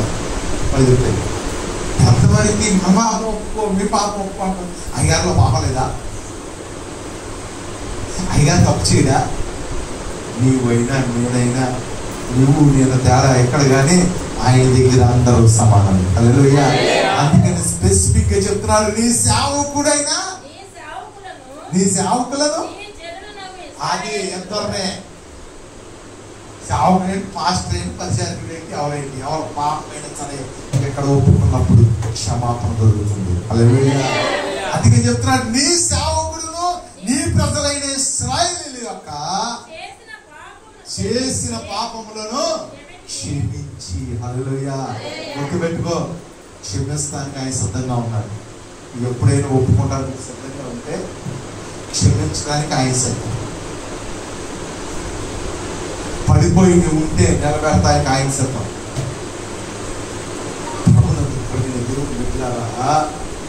ఇద్దరు సిద్ధం అంటే యుద్ధం అన్నారు. అట్లాగే నువ్వు క్షమించబడడానికి సిద్ధంగా ఉంటే నిన్ను బట్టి నీతో నిలబడి నీ శత్రువులతో యుద్ధం చేయడానికి ఆయన రెడీగా ఉన్నాడు. హల్లెలూయా. గమనించండి, దేవుడు మన పక్షాన ఉన్నాడు. మనం ఎప్పుడైతే ఆయన తట్టు తిరిగి ఆయన దగ్గర క్షమాపణ కోరుకొని మన పాపంలో మనం విడిచిపెట్టి వారి సేవకులైనా ఇశ్రాయేలీయులైనా ప్రజలైన ఎవరైనాను విడిచిపెడితే చదువు క్షమించి వారు నడవవలసిన మంచి మార్గము. హల్లెలూయా. ఇక్కడ ఏం నేర్పిస్తుంది మా గోపి గారు కానీ ఏం నేర్పిస్తారు? మంచి మార్గమే చెప్తారు, మంచి మాటలే చెప్తారు. ఏమన్నా 50 కేజీలు బస్తాలు 100 కేజీలు బస్తాలు కింద పైకి తిప్పటం, కట్టలు కరిగిపోయేంత కష్టపడుతున్నారా? కూర్చోలేండి కుర్చీలో కూడా కూర్చోలేండి మంచం లేదు. నేను మంచం మీద కూర్చొని కుర్చీ మీద కూర్చోనంటే పడక కుర్చీ ఒక భాగం కూర్చొనైనా ఎలాగైనా సరే మీరు కూర్చోవచ్చు. నేను రాలేనయ్యా కూర్చోలేదు రా, కూర్చోలేదేమో మంచం వెళ్తాం చక్కు కూర్చో పడుకునేది పోయి. మంచి స్థలానికి రావడానికి మంచి పని చేయడానికి 100 ఆటంకాలు ఉంటాయి. చెడు పని చేయడానికి సమస్తం సంపూర్తి జరిగిపోతుంది. ఇక్కడికి వస్తే అంట ఇక్కడ మనం చేసిన పాపము ఒప్పుకుంటే దేవుడు క్షమించి వారు నడవలసిన మంచి మార్గమును బోధించి నీ కొరకు నిర్ణయించబడిన ఆశీర్వాదం ఎంతో ఉంది. ఇక్కడ కూర్చున్నోకే ఒక్కొక్కరు ఒక్కో రకంగా వాడుకోవాలి, వారిని ఆశీర్వదించాలి అని ఏర్పాటు చేసుకొని దేవుడు మనం పిలిస్తే దాన్ని వదిలేసి ఆ పాపం వెనకాల ఈ పాపం వెనకాల అటు వెనకాల ఇటు వెనకాల ఇటు వాటి ఊరుకుడు పరుగులు ఇవాళ అనేక మంది రావాలి అది చెప్పారు. అలాగే చెప్పారు వాటిని నాకు అంటే చెప్పింది అనగానే ఒక వాటిని పొలం కొన్నాము చూస్తాకి వెళ్ళాలి, గేదెను కొన్నాను గేదె సూడు చూడటానికి పాలు చూడటానికి వెళ్ళాలి. అంటే పొలం కొన్నాడు చూడటం ఎంత చూసుకుంటాడా చెప్పాలి, చూసిన ఉంటాడుగా. మరి ఇదేంటి మరి చూడకుండా కొనుక్కు చూడటం ఏంటి అంటే ఆ టైంకి ఎవరు పోవాలంటే సైతంగా పరుగు పెట్టిస్తున్నాడు. నువ్వు ఇంకా ఏమన్నా ఉందా, నువ్వు ఇక్కడ నువ్వు ఉండి వాక్యం విని ఆ బోధలో నడిస్తే నీ గొప్ప ఆశీర్వాదం అందుకుంటే నేనేమైపోతాను నాయనా, నువ్వు పదా బయలుదేరు పెట్టిస్తున్నాడు.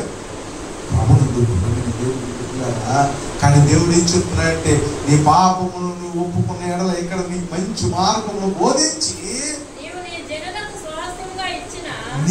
నీ జనులకు స్వాస్థ్యముగా ఇచ్చిన అది ఇక్కడ మనకి ఒక్కొక్కడికి ఒక్కో రకమైన ఆశీర్వాదం ఉంది. అందరికీ ఉంటే కాదు, గుర్తుపెట్ట అందరికీ ఉంది, కానీ అందరికీ ఒక స్వాస్థ్యాన్ని దేవుడు సిద్ధపరిచాడు. వాటిని మనం పొందుకోవాలంటే మనం ఏం చేయాలి? కొనుక్కొని దిక్కుకొని చూసుకొని గురువానిస్ కాదో మన పాపమును మనం దేవుని సన్నిధిలో ఒప్పుకొని వాటిని విడిచిపెట్టి ప్రభు అయిన దేవునికి ఆకాశములకు మన చేతులెత్తి ప్రార్థన చేసిన ఎడల ఆయన మనల్ని క్షమించి దేవుడు మనకి మంచి మార్గము ఎవరు బోధించేది గట్టి చెప్పాలి, మనుషులు కాదు. నేను అందుకని మనుషులు చెప్పేది ఎప్పుడమ్మా ఆడు పెట్టమన్న వ్యాపారం, వీళ్ళు పెట్టమన్న వ్యాపారాలు, వీళ్ళు చేయమన్న చేయమాక అన్నాడు. మనుషులు చెప్పింది అన్నాడు చేయదు. మోకాళ్ళు అయ్యి ప్రార్థన చెయ్యి, మొరపెట్టు, దేవుడు నీకు బయలుపరుస్తాడు, దాని ప్రకారం చేస్తాడు. మన అయ్యారు కూడా మేము చేస్తాం, మేము చీటగా ఉంది. నీవే మొరపెట్టాలి. చక్కటి మార్గాన్ని ఎవరు బోధిస్తారు? మనుషులు బోధ మార్గాన్ని అన్నాడు అనమాక దెబ్బతిని పోతారు. ఎవరు బోధించేది ఎలా తెలుసా? దేవుడు బోధించేది. దేవుడు చెప్పినట్లు చేయి, మనుషులు చెప్పినట్లు ఎన్నడూ చేయమాక మనుషులు చెప్పలేదని ఫీల్ అవ్వ. మా మాస్టర్ గారు ఇక్కడికి ఆగిరిపల్లిలో ఫస్ట్ ప్రార్థన పెట్టినప్పుడు అయ్యారు ఇక్కడ పెడదాం అనుకుంటే అయ్యారు మరి ఎవరిని పంపించండి అయ్యారు, ఎవరిని వచ్చి వాకింగ్ పాటలు పాడతారంటే మా అయ్యారు అన్నాడు. ఎవరు రారు, చెప్పింది ఎవరికి ఓకేగా, నువ్వే వచ్చి వాళ్ళు చెప్పుకోండి. అదేంటి నాకేం రాదుగా, ఏం రావాలంటే ఎందుకు వచ్చావు అన్నాడు. ఏం రావాలంటే ఎందుకు వచ్చావు కదా, నీ తప్ప నువ్వు లేదు, మేము ఎవరో రావు, మాకే సంబంధం లేదా. అప్పుడు దానికి నేర్చుకోవడానికి అవకాశం ఎవరు చెప్పాలి? బోధ మార్గం ఎవరు చూపించాలి? దేవుడు చూపించాలి. ఆడికి చూపించిందైతే నేను చూపించాను. గోపాలకు నేను మంచి వ్యాపారం పెట్టించాను, గోపాలకు నేనే చెప్పాను, నేనే పెట్టించాను అని చెప్తాను. అదే గోపాలు ప్రార్థన చేసుకుని అయ్యా దేవుడు నాకు చూపించండి చేస్తాను వచ్చే నాకు ప్రార్థన చేస్తాం అంటాం. ఎవరు ఇచ్చారని చెప్తాడు? మరి మేమేం చెప్తాం? గోపాల నుంచి ప్రార్థన చేసుకుని పొందుకున్నాడు, అక్కడ ఎందుకు పొందుకోండి. హల్లెలూయా. నా మహిమను వేరే వారికి ఇచ్చేవాడిని మనం ఏమనుకున్నాం? ఎవరో చెప్పి మనల్ని ఎవరో పైకి తీసుకురావాలనుకున్నాం. ఎవరైనా సాయం చేసేవాళ్ళు, ఎవరైనా డబ్బులు ఇచ్చేవాళ్ళు, ఎవరైనా అప్పులు తెచ్చేవాళ్ళు, ఎవరైనా దేవుడి గురించి సహకరించడం అంట. నువ్వు సహకరిస్తాడు, మాకు ఎవరు వచ్చి సహకరిస్తున్నారు ఏంటి? వాళ్ళని నలుగురు వస్తారు, ఒకడెవరు లేరు. సహకరించాలన్నా చేయాలన్నా చెప్పాలన్నా ఎవరు చెప్పలేదు సార్? హల్లెలూయా. నువ్వు దేవుడు బోధించిన ప్రకారం నడుచుకున్నట్లయితే దేవుడు నీకు సిద్ధపరిచిన స్వాస్థ్యం ఉంది. కొలిచాడు, నీకు రక్షించబడంగా నీకు కొలిచాడు. నీ ఆశీర్వాదం ఇది, నువ్వు చేయవలసిన పని ఇది, నువ్వు పొందుకోవలసిన ఆశీర్వాదం ఇది. నువ్వు నా కొరకు చేయవలసిన పని ఇది. నా చర్చిలో పని లేదండి, నాకేం పని లేదు, వస్తా పోతాను కదా. నీకు పని నిర్ణయించబడింది. నీ గ్రామంలో ఉన్న చర్చిలో, నీ మందిరంలో నీకు ఒక పని ఉంది. అది నువ్వు శ్రద్ధగా నెరవేర్చినప్పుడు నీకు కొలిచిన స్వాస్థ్యమును దేవుడు ఏం చేస్తాడు తెలుసా? నీకు అప్పగిస్తాడు. హల్లెలూయా. ఇది నీకు జరగాలంటే మొదట ఏం ఒప్పుకోవాలి? అది ప్రాబ్లం. ఒప్పుకున్నాం కదా, ఏం చేయాలి? విడిచిపెట్టాలి. విడిచిపెట్టిన తర్వాత ఏం చేయాలి? ఆకాశము తట్టు చేతులెత్తి ప్రార్థన చేయాలి. అప్పుడు ఆయన నీతో మాట్లాడతాడు, బోధిస్తాడు. ఈ పని చెయ్యాలి, ఈ పని అయితే చేయనయ్యా, ఈ పని నాకు ఉండలే, మేము తీసేసిన వాళ్ళం ఏంటి, మరి ఏం చేద్దాకట్టాను పని ఉండాలిగా. ఎవరికి ఏ పని చెప్పాడో నేను పక్కన కదా పెద్ద పని చెప్పారు ఏంటంటే ఏం లేదు. ఎవరికి దేవుడు ఏ పని చెప్పాడో ఆ పని చెయ్యాలి. దేవుడు బోధించిన ప్రకారం నువ్వు ఆ పని చేసినప్పుడు అప్పుడు నీకు సిద్ధపరిచి కొలిసి చెప్పాడు. అడుగుడు భూదిగంతములు నీకు సొత్తుగాను స్వాస్థ్యంగానే ఇస్తాడు. ప్రార్థన చేస్తాను, ఎక్కడ కొత్తూరు కనబడితే ప్రభా ఇక్కడ మందిరం వెళ్తావా, ఆత్మలు ఇస్తావా ఏం చెప్తున్నాడు దేవుడు? అడుగుడు. మనం అడిగేది 2 కాసులు గొలుసులు కదా.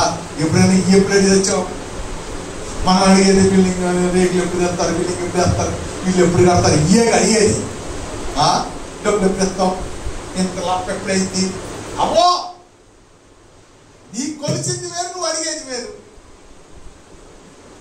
నువ్వు అసలు బోధమే నమ్మపోతే, నువ్వు బోధించిన దాని ప్రకారం నడవకుండా ఏం సంపాదిస్తావు, అక్కడ స్వాస్థ్యాలు పొందుకుంటావు.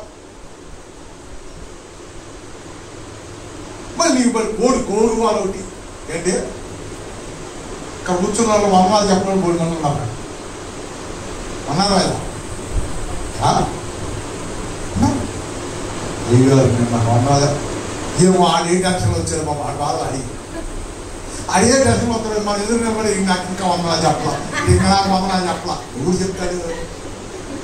ఆవిడ చెప్తాడండి. అడిగే టెన్షన్ వచ్చాడు, ఏ బాగా వచ్చాడు, నా గోరు తగ్గించచ్చిలో, నా కుర్చీలా ఎయిరు, నీకు ఇక్కడ తగ్గిందని వెళ్ళావు అనుకో, లోపల హీనమైన బతుకు బతకాల్సి వచ్చి ఎవడు తగ్గించుకుంటాడు హెచ్చించబడతాడు. హల్లెలూయా. మాతో దిగారు, మా ఇంట్లో 3 సంవత్సరాలు పాటు కుర్చీ లేని ఇళ్ళు ఉన్నాయి, కూర్చోమని ఇళ్ళు ఉన్నాయి. ఎందుకు వచ్చారు మా ఇంటికి వచ్చి అడిగిన వాళ్ళు ఉంటారు. మళ్ళీ మా ఇంటికి అన్నడు రావద్దని మొహాన్ని చెప్పిన వాళ్ళు ఉంటారు. అదే ఇళ్ళలో ప్రార్థనలో అదే మళ్ళీ ప్రభు నమ్ముకోవడం కూడా జరిగింది. హల్లెలూయా. ఎవరి మీద అడుగుతావు? నువ్వు మనుషుల మీద కదా అడుగుతుంది. ఎవరి మీద? జాగ్రత్త, పోలీసండి. గమనించండి, నీవు ఆయన బోధన అంగీకరించి అప్పుడు ఆయన నీకు కొలిచి స్వాస్థ్యాన్ని అప్పగిస్తాడు. అయ్యో ఇశ్రాయేలు, నీవు నా మాట విని ఎడలా ఎంత మేలు అన్నాడు. దేవుడి మాట లెక్క చేస్తే, దేవుడి మాటను అంగీకరిస్తే, దేవుడి మాటకు లోబడితే ఎంత మేలు తెలుసా? దేవుడి వాక్యాన్ని వింటే ఎంత మేలు తెలుసా?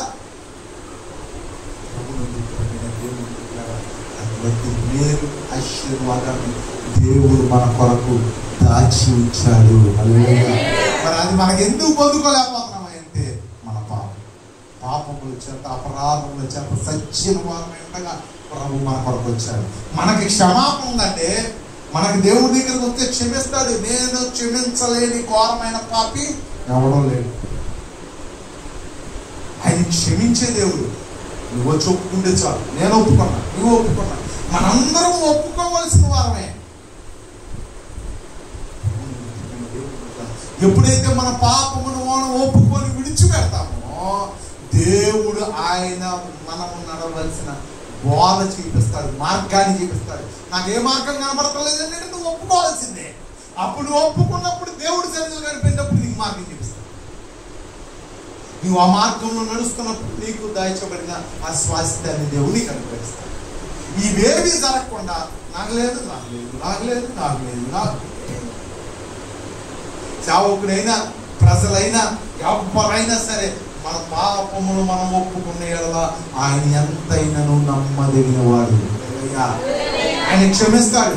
నువ్వెవరు చెప్పుకోకర్లా వెళ్ళి నా పాపిందని ఆయన చెప్తే చాలు. ఆయన దగ్గర పశ్చాత్తాపడితే చాలు, ఆయన దగ్గర నిలబడితే చాలు, ఆయన మొరపెడితే చాలు. దేవుడు క్షమించి నీవైనా నేనైనా నడవలసిన మార్గాన్ని దేవుడు చూపిస్తాడు. ఆ మార్గంలో నువ్వు నడుచున్నప్పుడు నీకు రావాల్సిన ఆశీర్వాదాన్ని కొంత పెట్టి ఇంచు కూడా ఆడెవడో తీసుకోలేడు. చాలా మంది నాకు అది తీసేసుకున్నానండి బసామన్నాడు. ఆడేమో చేసేదా? ఆడే చేస్తాడు. ఆడి పొందా చేసేదంతా నువ్వు చేస్తుంటేనా? చేసే తప్పు పనులు నువ్వు చేస్తా ఇక్కడ. మళ్ళీ ఆడు చేసేది ఆడు నిన్ను ముట్టువాడు నాకు కనుగుట్టును మన ఆశీర్వాదాన్ని ఎవరు తీసుకెళ్ళాడు. ఇంచా ఆయన కొలిచి సరేంద్రా వేసాడు. ఆయన కొలిచి సరేంద్రా వేసింది ఎవరు తీసుకెళ్ళాడు తెలుసా? మందాయి. నువ్వు అడుగు పెట్టిన ప్రతి స్థలము దేవుడు పెట్టారా? నీకు కొలిచి ఆశీర్వాదం రెడీగా ఉంది. నువ్వు దాన్ని వదిలేసి తిరుగుతాడా? పాపాన్ని విడిచిపెట్టకుండా బోధ మార్గంలో నడవకుండా అటు తిరిగి ఆడు చేసాడు, వీడు చేశాడు, వీడు చేకొట్టాడు, ఆడు చేకొట్టాడు అంటే ఏంటి? 10 మాటలు తప్ప చేపడతాడు. ఆయన మార్గంలో నడుస్తున్నప్పుడు ఎవరు ఆశీర్వాదాన్ని ఎవడో గుర్తుపెట్టుకో. ఎవడు ఆశీర్వాదాన్ని ఎవడు ఆపలేడు. యెహోవా తెరవగా మూయగలిగిన వాడు ఎవడో లేడంతే. ఆయన మూయిగా తెరవగలిగిన వాడు కూడా ఏ నిమ్మకాయ కూడా లేపలేడు. ఏదైనా ఎవరు చేయాలి? దేవుడు చేయాలి. హల్లెలూయా. దేవుడు చేయాలంటే ముందు మన పాపమును మనం ఒప్పుకోవాలి. 2 ఆయన ప్రార్థన చేయాలి. 3 ఆయన మార్గం ఏంటో తెలుసుకోవాలి. 4 ఆ మార్గంలో నడుస్తూ ఉంటే కొలిచి నీకు ఎక్కడ కొలిచాడు నీ ఆశీర్వాదం ఎంతో. మరి ఆడికి ఇచ్చినంత అమ్మని అడగమాక. మరి ఇదో స్వప్నాద్భుతులు వద్దు. నీకెంతో నీ గోత్రానికి, నీ కుటుంబానికి, నీ కొలిసి సిద్ధపరిచిన మేలు దేవునికి ఎత్తాడు. దాంతో తృప్తిపడు. హల్లెలూయా. అని పక్కన దొంగలిద్దాం చూడమని 10 అధ్యాయంలో ఆగి తప్పదు. అంతే కదా? ప్రభుని దేవుడు పుట్టారా? అసలు ఏం లేదా ఆశీర్వాదం ఉంటే ఉందే అని కొలిచాడు. అతి ఆశీర్వాదము మన సంఘాన్ని చూసుకున్న వారు అందరూ పొందుకోవాలని దేవుని యొక్క ఆశ. హల్లెలూయా. ఆ రీతిగా మనం సిద్ధపడతాం. ఒకప్పుడు సిద్ధపడతాం, మళ్ళీ ఇప్పుడేమయ్యాం? అది అప్పాది కానీ అది పైన అది చేస్తూనే ఉంటాడు. అది చూసేవాళ్ళు అంటున్నారు, ఎట్టున్నారు, అదే ఇదే తెలియడు అన్నాడండి. పర్లా తెలుసుడు అంటుంటే అట్లా అన్నారు. ఏదో అంటారు, ఏదో అంటారు. నన్ను 100 మంది అన్నారు ఈ గురించి. నాకు చెప్పకూడదు. అంతమంది ఉంచుకున్నాను అంటారు. నేను ఇక్కడ ఈ ఊరు వచ్చి అన్నారు, అమ్మగారు ఉంచుకుందన్నారు, నేను ఉంచుకున్నా అన్నారు, 3 మంది అన్నారు. చెప్పలాడేమా? పోలీస్ కేసులో పెట్టామా? ఏం పర్లా. అన్నోళ్ళే మళ్ళీ వచ్చి అన్నాము. హల్లెలూయా. అనే ఊడు అంటున్నాడంటే మన ఆశీర్వాదం పెరుగుతుంది, మన స్వాస్థ్యం కొలత దగ్గరికి వచ్చిందనుకో. హల్లెలూయా. నిందలు, పాటలు, నిందలు, అవమానాలు, అబ్బో ఎక్కడ సహించావు? ఏ నింద సహించావు? ఏ అవమానం సహించావు? అది వెళ్ళిపోతావు. మళ్ళీ ఎవరైతే సహిస్తారో, ఓర్చుకుంటారో వారి జీవితాల్లో దేవుడు గొప్ప మేలు, ఆశీర్వాదం, వారు పొందుకునే స్వాస్థ్యాన్ని కొలిచి దేవుడు వారికి అప్పచెప్తారు. కనుక సంవత్సరాలు జరుగుతున్న కొద్దీ మన ఆశీర్వాదం ఏమో తెలుసా? నాది నడట్లేదే మానేసావు, నీ టైం ఇంకా రాలేదా ఒక్కొచ్చేది. అప్పుడు దాకా నువ్వు బోధలో తప్పిపోకూడదు, మార్గంలో తప్పిపోకూడదు, ప్రార్థనలో తప్పిపోకూడదు, ఒప్పుకుంటూ తప్పిపోకూడదు. నిలకడగా నువ్వు నిలబడినట్లయితే దేవుడు గొప్ప మేలు ఆశీర్వాదం మన సంఘానికి అనుగ్రహించును గాక. ప్రార్థన చేస్తున్నాం. పరిశుద్ధుడా, ప్రేమగల తండ్రి, దైవ రక్షక, ఘనమైన నామమునకు కోట్లాది స్తుతులు స్తోత్రములు చెల్లిస్తున్నాం. ఆయన విధాన నువ్వు చేసిన మేలు, నువ్వు కట్టించిన ఈ మందిరం నాయనా, నువ్వు ప్రార్థన ఆలకించి ఇస్తావు, జ్ఞాపకము చేసుకున్నది కూడి ఉంటుందా. ప్రియులందరినీ దీవించండి, ఆశీర్వించండి. అనేకుల హస్తాలతో ఆయన కట్టుబడిన మందిరము ఆయన దీవెన నిలిచి ఉండేస్తామని విశ్వసిస్తున్నాం, నమ్ముతున్నాం కదా.